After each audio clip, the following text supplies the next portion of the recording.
Hello everybody.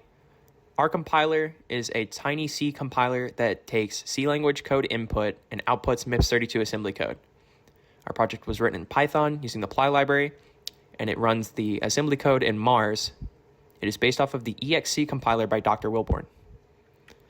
Our project goals and motivations are to understand firsthand how to build a compiler, to make the compiler fully functional, and to have the output run properly on the stack within Mars using the MIPS32 assembly code language. Our compiler is able to properly add, subtract, divide, multiply, and use the modulo operator on integers, is able to compare integers, is able to print both integers and strings, is able to read user input, and is able to properly compile if-else statements, and while loops. Our compiler takes C language code input and outputs MIPS32 assembly code. The Ply library is used to tokenize and parse through the tree in order to properly create an AST. Our compiler first takes the C language input, such as this one right here for a Fibonacci sequence, parses it,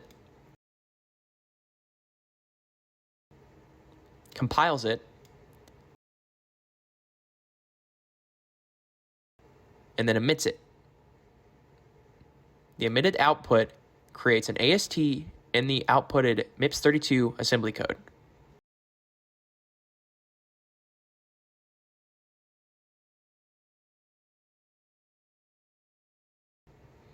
When ran, the MIPS32 assembly code properly creates a Fibonacci number depending on what input is given.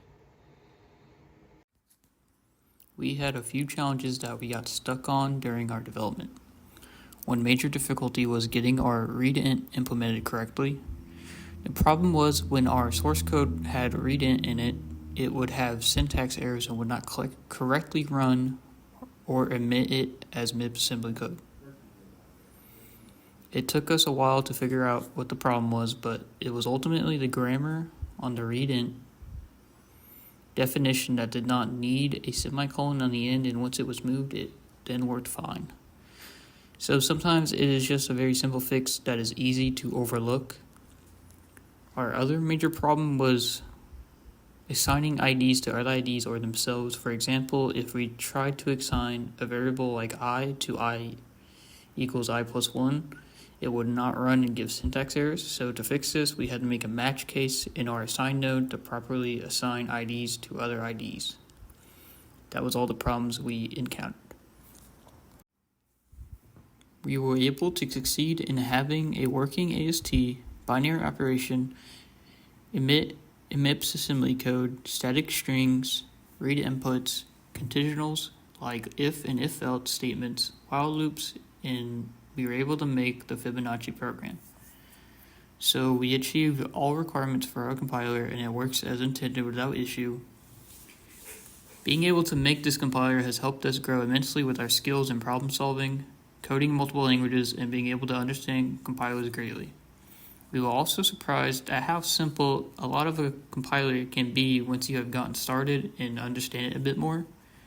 But there's still certain parts that can be complicated, especially with the scope of the project.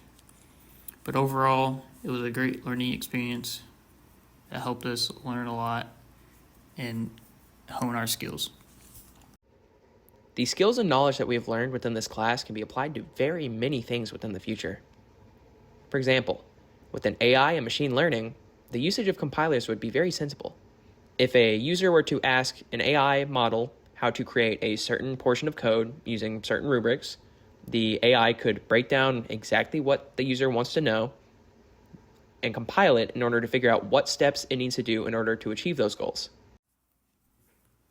The experience of the class was very informational, maybe too much at times, but nevertheless, it was a very thought-provoking class that I think pushed us to be better programmers, even if it was a bit hard and confusing at times.